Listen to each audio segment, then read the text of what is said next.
Quiero pasar a la temática de hoy. Tendré dos partes. Una primera parte, un resumen, un compendio que hemos hecho de manera conjunta el profesor Feliciano y un servidor sobre los temas, elementos básicos del relato de la pasión del Señor, en sentido exegético, lectura de la Biblia, y práctico, aplicación a nuestro tiempo. Y después me he permitido, ayer para España, esta mañana para ustedes, me he permitido recrear otra vez de una forma adecuada lo que significa el camino de la pasión para nosotros hoy, dejando abierto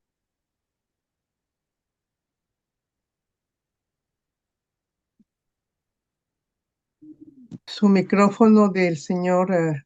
Como Feliciano ha dicho, el tema este es muy profundo. Yo he escrito varias cosas sobre este tema constantemente desde hace 50 años que estoy metido en esto. Tengo 82, desde los 33 años he sido profesor de la Facultad de Teología. Les ha dicho el profesor Feliciano que les van a mandar el material entero con un link, con una indicación de la página donde suelo escribir y donde ayer introduje en Religión Digital, el blog de X Picaza, mis reflexiones de ayer, y donde hoy también he introducido otra reflexión, no para marearles a ustedes con mucho material, sino para que lo aprovechen ustedes si es que les vale, sabiendo, como dije el primer día, que el texto clave son los evangelios. El evangelio, sobre todo de Marcos, escrito de forma más histórica, un relato más histórico, más ceñido a los hechos, y el evangelio de Juan, escrito de forma más mística, más espiritual, viendo lo que significa el hecho de que Dios haya entregado su vida por nosotros. Y con esto comienzo hablando de los 10 o 12 elementos fundamentales de la pasión del Señor. Es una muerte histórica.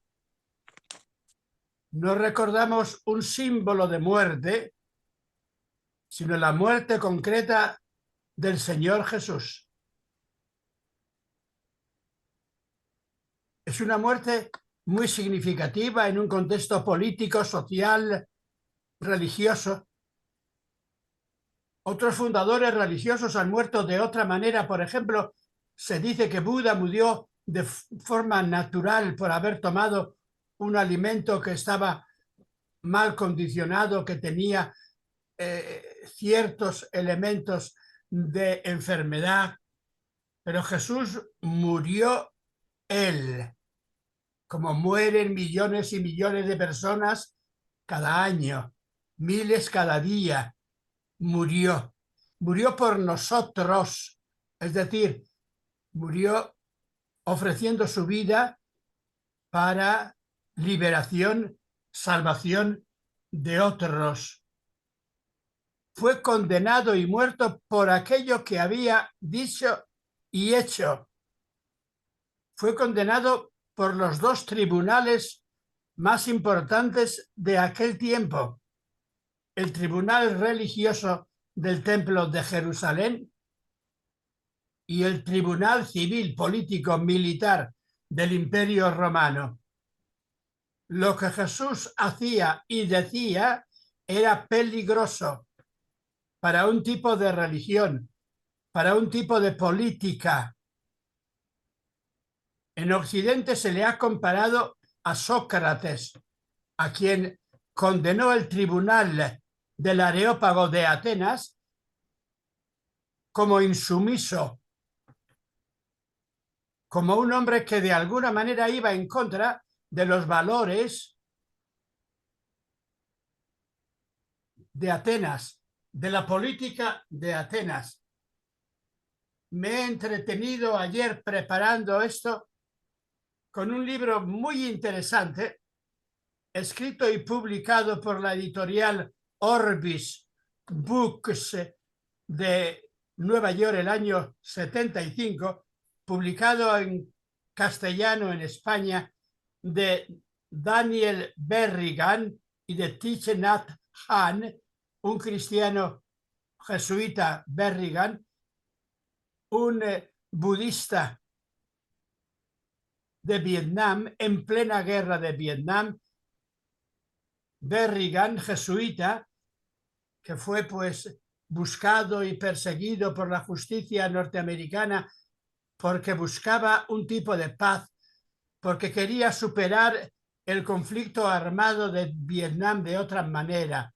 Me he entretenido ayer leyendo ese libro, que es muy significativo y que estará en el fondo de lo que voy a decirles.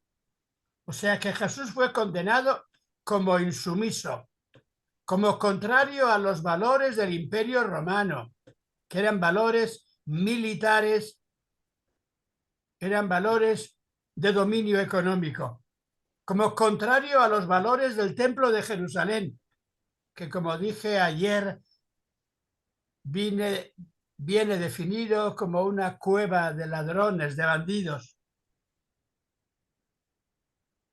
Fue condenado por los dos tribunales, pero la muerte fue ejecutada por el Imperio Romano, por el gobernador romano, con la muerte más dura que entonces y hoy puede concebirse, condenado a morir clavado en una cruz a la vista de todos a la salida de la ciudad, no en una habitación de una cárcel a solas, sino en el centro de la gran plaza de la puerta de salida de Jerusalén. Los responsables de la muerte de Jesús fueron, por una parte, un tipo de sacerdotes que tenían mucho poder entonces, que se sintieron molestos por la forma de vivir, de proclamar la palabra de Dios y de presentarse de Jesús. Y fue condenado porque iba en contra de los grandes valores del Imperio Romano. No fue ejecutado por unos sicarios, no fue ejecutado por unos bandidos, sino por los dos grandes tribunales de entonces, según justicia de este mundo. Pero hay una justicia superior, que es la que Jesús quiso poner de relieve. Cuando se narra la muerte de Jesús, en el Evangelio de San Marcos se pone muy de relieve la intervención de los sumos sacerdotes, que le juzgan de noche y le entregan al gobernador romano. Pero la responsabilidad última está en manos del gobernador romano, que tenía poder de condenar a muerte y de ejecutar la condena rápidamente. No hubo meses o años de tribunal en tribunal, sino que fue un juicio sumarísimo, como en tiempos de guerra, cuando se le condena a alguien por contrario, sobre todo a los valores militares del Imperio Romano, como insumiso hombre de paz. Fue condenado de un modo efectivo externo por el Imperio Romano y de un modo, diríamos, más espiritual por los sacerdotes, no todos, un tipo de sacerdotes judíos de Jerusalén. Los cristianos, cuando cuentan la muerte de Jesús, suponen que le mató Poncio Pilato. Así decimos en el credo: padeció bajo Poncio Pilato, en tiempos del emperador Tiberio. Pero los cristianos le echan como más culpa a los sacerdotes judíos, como si ellos fueran los instigadores, los promotores de la muerte de Jesús. Todavía hoy discutimos los elementos legales, jurídicos de la muerte de Jesús. Cada año se escriben cientos y miles de libros sobre por qué en este juicio fue condenado Jesús. Ahí en Norteamérica hay actualmente gran número de investigadores que estudian esto con gran detalle. El más significativo, el que más ha escrito, es quizá, voy a buscarles el libro, uno de los libros que tengo aquí. En castellano, si ustedes ven, John P. Meyer. Tenía mi edad, murió el año pasado, era un sacerdote de Estados Unidos. Digo que tenía mi edad porque estudiamos en el Instituto de Biblia de Roma los mismos años. Yo le recordaría el rostro, pero no trazamos mucho porque había muchísimos alumnos. Ha escrito un libro en varios volúmenes sobre la razón de la muerte de Jesús. Ahí pueden ustedes estudiar todo lo que vean, ¿verdad? Todo lo que les parezca. Murió porque era pacifista. Había en aquel tiempo un movimiento de rebelión, un movimiento, diríamos, semimilitar clandestino llamado los Zelotas, un movimiento que hoy llamaríamos quizá en un ambiente en que estamos bajo amenaza de terrorismo, un grupo de terroristas divididos entre terroristas más sociales, con más fondo político, y otros que eran más puramente militares. Se les llamaba sicarios, porque llevaban una especie de espada pequeña llamada sica, escondida. Y estaba el Imperio Romano bajo la amenaza de unos movimientos de celotas de sicarios, especialmente en Palestina. ¿Quién tenía la razón? Yo diría que unos y otros. El imperio tenía la razón de la supremacía militar romana y quería mantenerla por encima de todo. Y todos los que iban en contra de esa supremacía militar romana eran peligrosos. Sobre esto está escrito este libro de Berrigan, jesuita que estuvo durante muchos años en cárceles por ser antimilitar, antiintervención en Indochina. Son temas, por tanto, muy actuales, absolutamente actuales. No solamente allá en Palestina, donde en estos momentos hay una confrontación muy fuerte entre el poder oficial del Estado de Israel y grupos, llámenle ustedes de terroristas, de insurgentes del Hamas en torno a Gaza. Los problemas son parecidos hoy y entonces. ¿Quién tiene razón? Jesús diría ni uno ni otro en sentido militar. La única razón sería superar la guerra, poner la otra mejilla, dialogar unos con otros. Jesús fue condenado a la muerte de los esclavos, de los que no tenían, diríamos, nacionalidad ni derechos. La ejecución de ciudadanos romanos se hacía básicamente por la espada. Un golpe seco de un verdugo profesional, mataba a los condenados a muerte, sin dolor, prácticamente.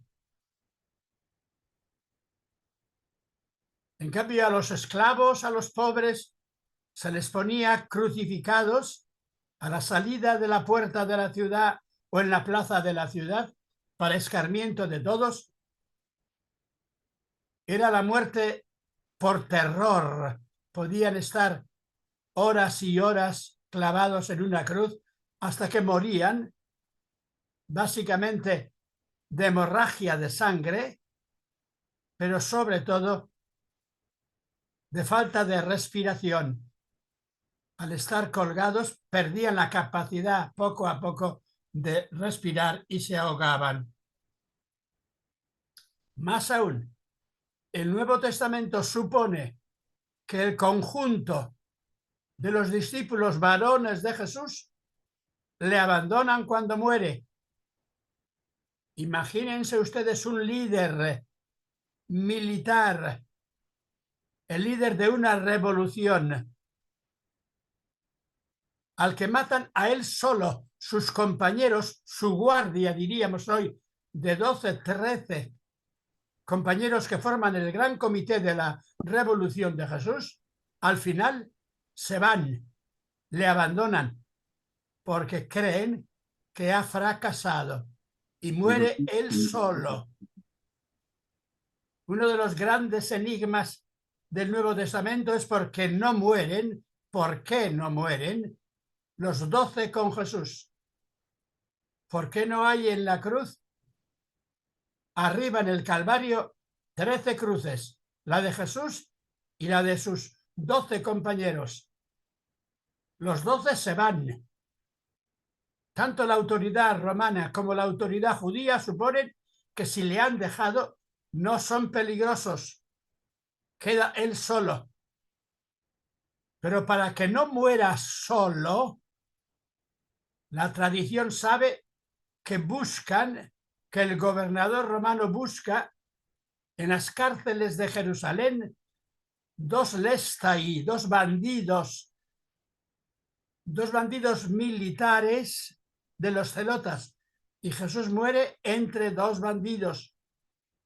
Esos bandidos, de alguna manera, parece que eran amigos de Jesús, en el sentido de buscaban también un tipo de transformación.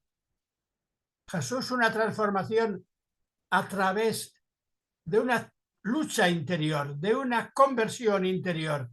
Y los otros dos formaban parte del grupo de los celotas, de tal manera que le echan la culpa a Jesús, diciendo: nosotros de alguna manera hemos seguido tu camino con armas, tú has fracasado, no nos ayudas y tenemos que morir contigo. Esto está muy discutido en todos los estudios del Nuevo Testamento. La tradición dice que uno se llamaba Dimas, el otro Gestas. Lo más seguro que los dos nombres son auténticos, un recuerdo de aquellos dos que murieron con Jesús. Y de forma simbólica muy hermosa, dice la tradición que uno era justo, le dice a Dios al morir a Jesús: perdóname, acógeme en tu reino, no en este reino de este mundo, sino en tu reino. Y el otro muere despreciando a Jesús.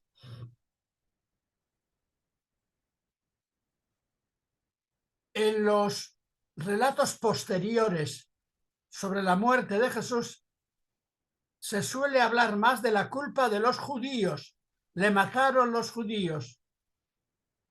Como os dije ayer, según San Pablo, a Jesús le mató un tipo de ley.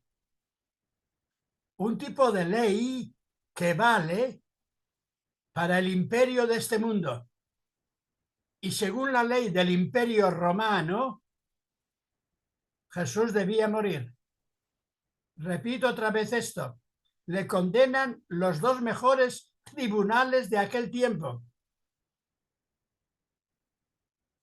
La ley romana, la ley imperial y la ley religiosa, la ley del templo de Jerusalén. Según la ley, tenía que morir, porque este mundo nuestro vive de la violencia. Hace falta un tipo de orden. Es el orden de Roma. Hacía falta entonces un tipo de orden, el orden de los sacerdotes de Jerusalén. Pero ese orden se funda en la expulsión de aquellos que el imperio considera peligrosos, en el miedo, en la cárcel. Se puede crear una humanidad fraterna, de perdón, poner la otra mejilla, de amor de todos. Se puede buscar en este mundo un reino, el reino de los pobres, de los expulsados, un reino que sea de paz entre todos.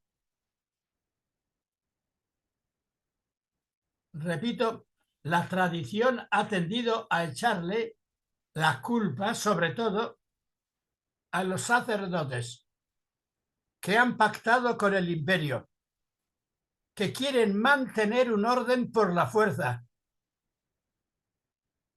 que quieren ganar la guerra sobre todos los pueblos del mundo, tener un sistema de violencia,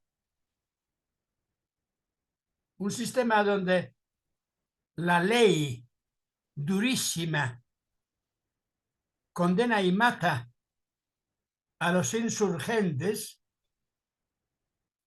de alguna manera, a los que tienen unos ideales distintos, rechazan un tipo de ejército, rechazan un tipo de dominio militar. ¿Quién tenía razón? En ese libro de John Meyer, un libro que él no pudo terminar, escribió 6 volúmenes inmensos y le quedaba por escribir todavía el capítulo final de la muerte de Jesús, y se murió él antes, después de 40 años dedicado a escribir ese libro en 5, 6, 7 volúmenes. Él llega a la conclusión de que tenían razón los romanos, el gobernador y el sumo sacerdote. Según ley tenía que morir porque era peligroso, como era peligroso Sócrates. Los romanos estaban acostumbrados a vencer todas las guerras. Llevaban 5 siglos, 6 siglos de victoria en victoria. Dominaban el mundo desde la India, desde Afganistán hasta España, todo lo entonces conocido. En Occidente quedaba fuera China, partes de la India. Los romanos habían ganado todas las guerras, pero habían creado un imperio militar bastante justo. Hubo, después de la muerte de Jesús, una guerra entre los rebeldes, revolucionarios, insurgentes judíos y el imperio romano. Es como si hoy, dentro de 20 años, se levantan pobres, gente de pueblo de California, y hacen la guerra a Estados Unidos, y durante 3, 4 años están las cosas inciertas, no se sabe quién va a ganar la guerra, entre el año 67 y el 70 después de Cristo. Flavio Josefo, un historiador judío, cuenta esa guerra de manera impresionante. En un sentido tenían razón los romanos, porque tenían la ley y el orden. En otro sentido tenían razón los insurgentes judíos, porque tenían el ideal del pueblo judío. Ganaron los romanos y, humanamente hablando, fue mejor. Casi la mitad de la población judía murió en esa guerra. ¿Quién tenía razón? Humanamente hablando, tenía razón Jesús. Legalmente, militarmente, imperialmente, dentro de una religión del orden, ¿Tenían razón los romanos? Ese autor que he citado, Meyer, pone al final de su obra, que no ha sido publicada todavía, hay trabajos y trabajos sobre el tema, pero no se atrevió, no tuvo tiempo de escribir el último volumen de su obra sobre la muerte de Jesús, diciendo, humanamente hablando, todavía hoy, desde las leyes normales de España, de China, de Perú, de Estados Unidos, condenaríamos a muerte a uno que pusiera en marcha un movimiento como el de Jesús. Y sin embargo, en sentido profundo, tenía razón Jesús porque quiso crear un tipo de humanidad distinta. Humanidad para los pobres, para los enfermos, para los locos. Un reino de Dios en la tierra. En la guerra que se dio después, a los 30 años de muerto Jesús, surgió la guerra y fue durísima. Yo tengo el corazón totalmente dividido. Por una parte, me hubiera gustado que ganaran los insurgentes judíos la guerra. Por otra parte, para un tipo de cultura fue mejor que ganara el Imperio Romano. Ustedes saben que esa guerra terminó prácticamente en Masada. En Masada, una especie de colina, montaña, donde se refugiaron los últimos rebeldes judíos, y cuando les iban a vencer ya los romanos, se mataron todos, prefirieron morir ellos. Es un tema, por tanto, totalmente actual.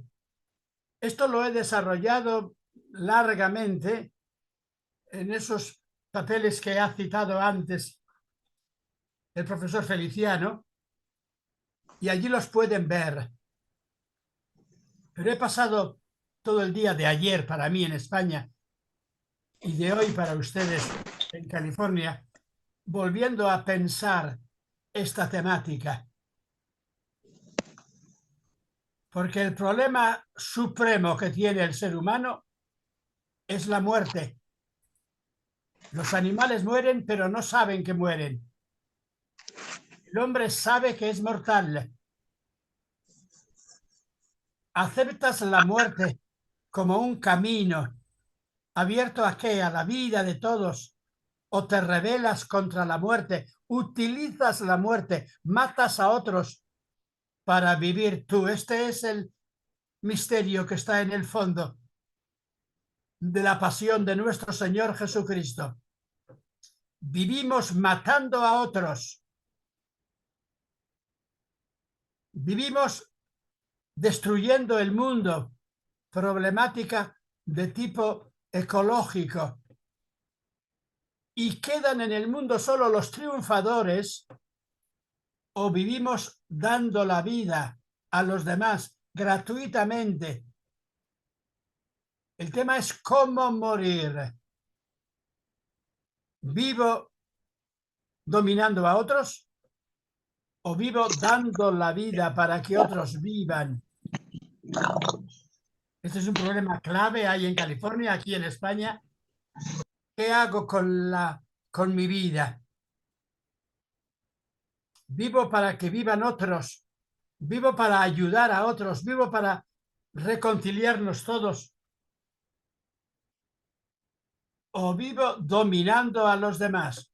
Todos los que estamos aquí, los que me escucháis, todos somos de alguna manera hijos de triunfadores. Nosotros hemos sobrevivido, estamos aquí. Vivimos sobre todos los muertos que nos han precedido. Somos unos supervivientes en un mundo de lucha.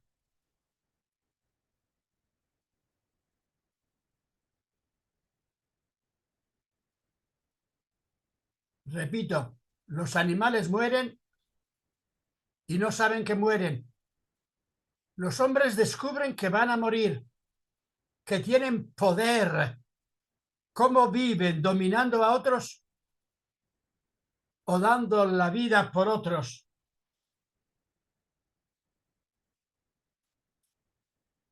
Nosotros tenemos como signo la cruz, un hombre que muere dando la vida por los demás.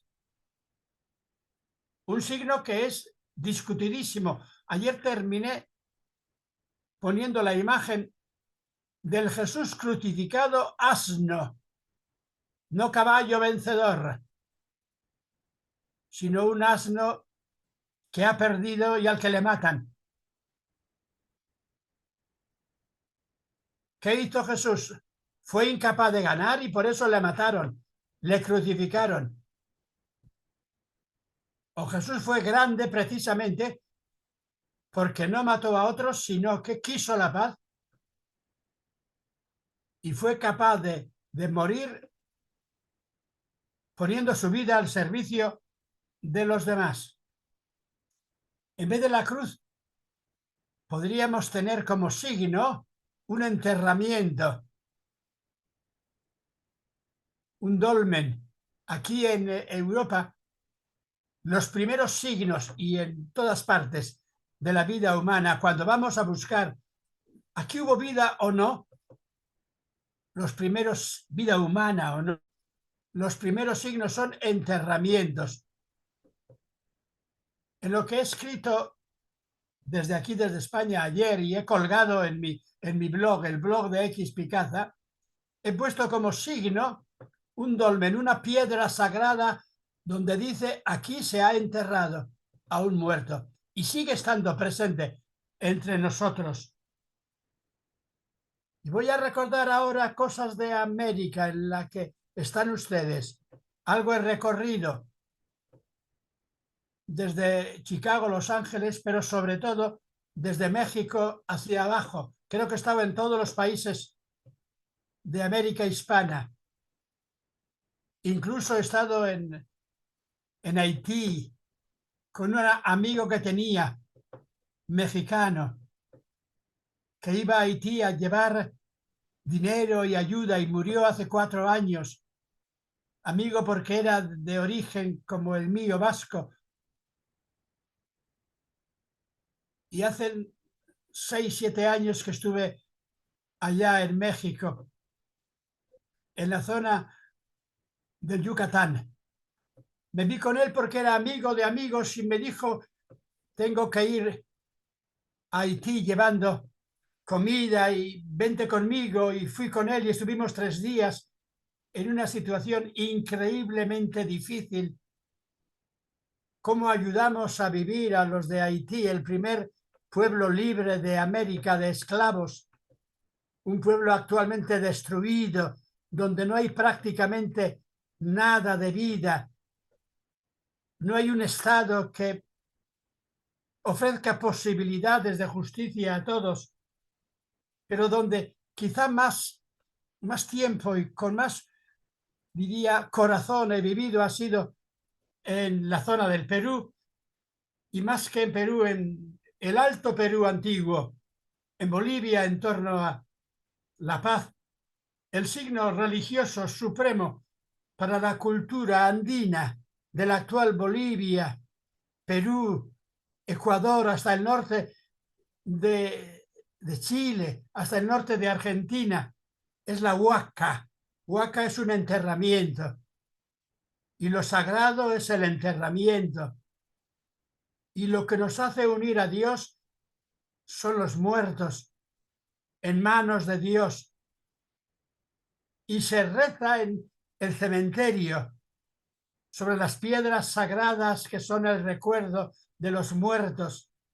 Y la palabra religiosa fundamental es huaca, enterramiento sagrado. Aquí en Europa, los grandes científicos hablan de los mitos religiosos. Hablan del mana, espíritu religioso, del alma. Allá en las zonas del Alto Perú, el signo religioso fundamental Lo sagrado es la huaca, el recuerdo de los muertos. Por ello seguimos viviendo. Los que están ustedes más cerca de México, en la cultura mexicana, ha sido fundamental el signo, la fiesta de la muerte. Vivimos de la muerte de otros. Los sacrificios humanos son un signo de ¿qué? De tener que ayudarle a Dios a vivir, tener que ofrecerle a Dios la sangre de unos y de otros. Después intentaré hablar algo de eso. Vivimos de los muertos y los muertos son sagrados. Veneramos a los muertos, como les recordamos, y veneramos a un muerto especial, Jesús, que ha muerto por todos. Y la religión para nosotros es el recuerdo de Jesús, un crucificado. La muerte, ¿qué significa? Una liberación, que el alma se va con Dios, que el alma deja ya este mundo de sufrimiento, que el alma está en un cielo mientras los demás seguimos en este valle de lágrimas, de cruces.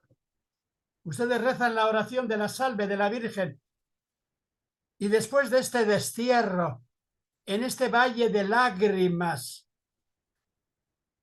después de este destierro, o tenemos que transformar este destierro y convertirlo en patria, no en valle de lágrimas, sino en valle de bienaventuranzas. ¿Qué es lo mejor? Morir, quedar liberados del sufrimiento de este mundo, que el alma suba al cielo. O lo fundamental es dar la vida unos por otros, unos a otros, para que podamos vivir en este mundo transformado como un mundo de justicia. Voy a seguir repitiendo lo que he dicho en los 10-12 números del principio. Jesús murió porque era humano y murió dando gracias a Dios en un sentido, murió para ayudar a otros a vivir,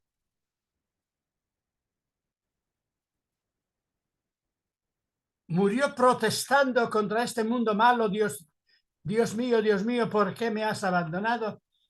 Murió ayudándonos a transformar este mundo de manera que no sea valle de lágrimas, sino que sea campo de esperanza, campo de libertad. Jesús murió porque le mataron en plena juventud, o si quieren ustedes, en plena madurez, en torno a 30 años, que para nosotros en nuestra cultura todavía es un tiempo casi juvenil, pero en tiempo de Jesús los 30 años eran ya tiempo de madurez, tiempo de plenitud. ¿Cómo recuerdo la muerte de Jesús? Voy a ir terminando poco a poco porque quiero después dialogar sobre esto. A los que vienen de cultura mexicana, del sur de Estados Unidos, de México, hasta Guatemala, el recuerdo fundamental de los muertos, ¿cuándo es? En la Semana Santa, la muerte de Jesús, o en el Día de los Santos Muertos, de la Santa Muerte, el 1 de octubre, donde se celebra la fiesta de los muertos.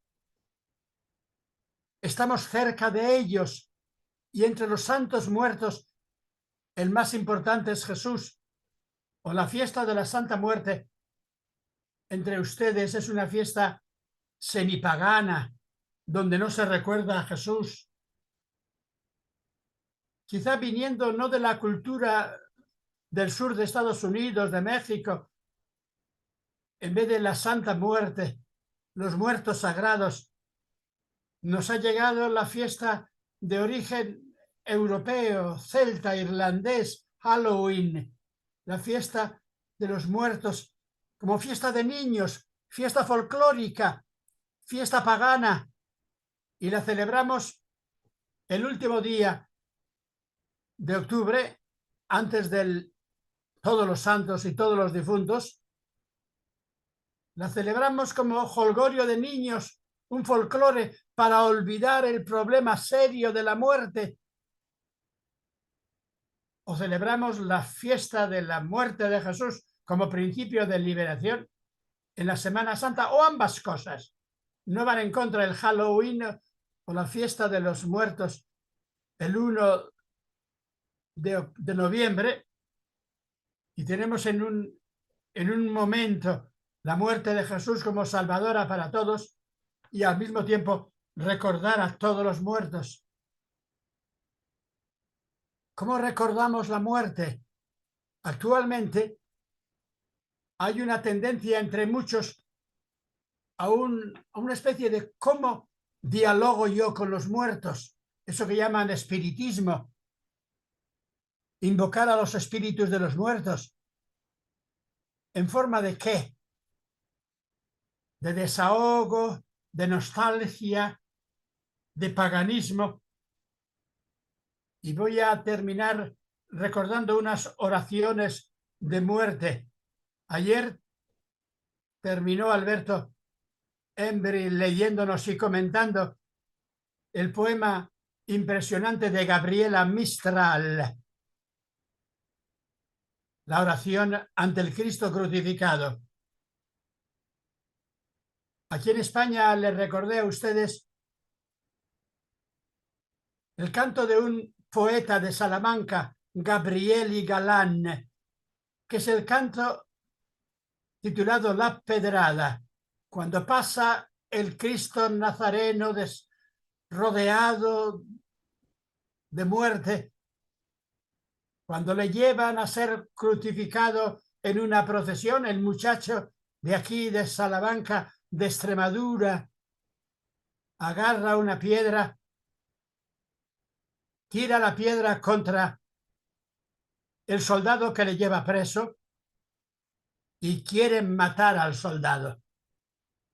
Como niño, es un tema precioso, pero podría ser el tema de ¿qué haríamos nosotros hoy si estuviéramos presentes en el juicio de Jesús? Hay un relato muy bonito del gran emperador cristiano Carlomagno con sus soldados francos, con los cruzados. Después de leer y escuchar la Pasión de San Marcos, el gran emperador Carlomagno se levanta y le pregunta a todos sus soldados, a los marines, a los comandantes de caballería, de infantería, a los arqueros, ¿qué haríamos nosotros de haber estado en la muerte de Jesús? Mi pregunta, ¿qué haríamos nosotros? Los soldados francos le responden al emperador Carlomagno: habríamos matado a todos aquellos bandidos, habríamos matado primero a Pilatos, pero claro, si empezamos matando a Pilatos hay que matar después al emperador o presidente de Estados Unidos que se llamaba Tiberio. Empezamos matando a Caifás, seguimos matando a todos los sacerdotes y a todos los intelectuales de la opresión. Hacemos, por tanto, una revolución de contraviolencia, matar a todos los bandidos y poner a buena gente gobernando, o tenemos que buscar un camino distinto,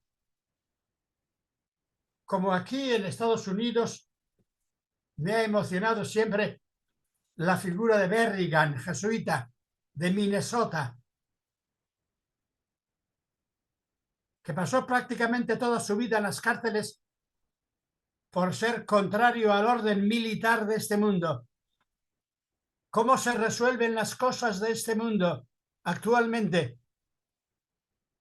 Le preguntan ustedes al presidente de Israel y diría: resuelvo los problemas con mejores armas y mato a todos los del Hamas en Gaza. Le preguntan al presidente de Ucrania o al presidente de Rusia: ¿cómo acabo yo con todos los problemas? El presidente de Rusia, Putin, dirá: con armas mejores para destruir a todos los ucranianos rebeldes. Zelensky, el presidente judío de Ucrania, diría: necesito más armas, más dinero. El presidente Biden de Estados Unidos: no me da suficientes armas, ni los españoles, ni los ingleses. ¿Cómo arreglamos las cosas? Con mejores armas. O las cosas se arreglan renunciando a un tipo de armas y de guerra y proponiendo un camino de paz entre todos. ¿Es posible eso en este mundo? Ese es el problema que está en el fondo. Y voy a recordar, y ya ahora sí que termino, unas cuantas oraciones de paz. Para mí la más importante sigue siendo la de San Pablo, en la carta a los Gálatas, capítulo 2, verso 19-20. Dios, Jesús me amó. Me amó. ¿Me amó y qué? Me amó y me hizo ganar la guerra. Me amó y qué? Mató a mis enemigos. Me amó y qué? ¿Cómo sigue ese verso? Ese versículo de San Pablo: me amó y murió por mí. Hay alguien que ha muerto por mí, me ha querido y me dice: yo estoy contigo. Me amó y murió por mí. Vivimos porque alguien ha muerto por nosotros. Nos ha dado la vida. Quizá la más bella oración en este sentido sea la de San Francisco de Asís, no el canto ecológico Laudato si, alabado seas mi Señor por la tierra, por la luna, por el sol, por el agua, por el viento, sino: Señor, haz de mí un instrumento de paz. ¿Recordáis esta oración, verdad? Que yo sea instrumento, camino de paz. Que donde haya odio ponga amor. Esa es la guerra de Jesús. Donde haya ofensa, ponga perdón. Donde haya discordia y guerra, ponga unión y comunión. Donde haya desesperación, ponga esperanza. La forma de superar los problemas de este mundo es amando. Para recibir, ¿qué tengo que hacer? Porque es dando como se recibe. Si quiero recibir, tengo que empezar dando. Si quiero que me perdonen, tengo que empezar perdonando a todos. Perdónales, Señor, porque no saben lo que hacen. Para superar la muerte, tengo que morir a favor de los demás. Repito de nuevo: Señor, haz de mí un instrumento de tu paz. Donde haya odio, ponga yo amor. Donde haya ofensa, ponga yo perdón. Donde haya violencia, ponga ternura y amor. Donde haya tinieblas, ponga luz. Porque solo dando es como recibiré. Ese es el misterio de la cruz, según San Francisco. ¿Recuerdan ustedes la imagen de la cruz de San Francisco, cuando va y le abraza al crucificado y el crucificado le da la mano a Francisco, vivo unido al Jesús que muere por los demás? Para mí, desde esta tierra de Castilla, entre Salamanca y Ávila y Toledo, el poema más hermoso de la Pasión de Jesús es un canto de San Juan de la Cruz titulado El Pastorcito. La imagen del pastor es aquel que ayuda a los demás. La imagen del pastor es el pastor enamorado. El buen pastor pone su vida por las ovejas. Recuerdan, todos somos pastores unos de otros. No vivimos matando a otros, sino dando nuestra vida a otros.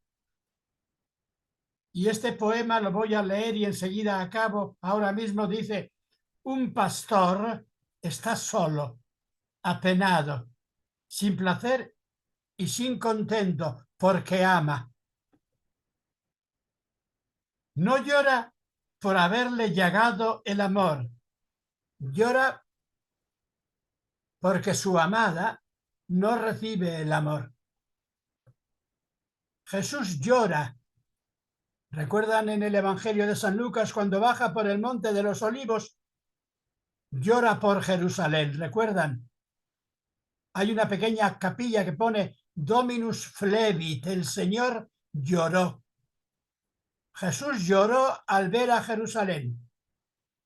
Lloró porque Jerusalén no quería recibir su amor. ¿Cuántas veces he querido reunir a tus hijos como la gallina reúne a los polluelos, pero no habéis querido recibir el amor? No llora porque le desprecian, sino porque no reciben su amor.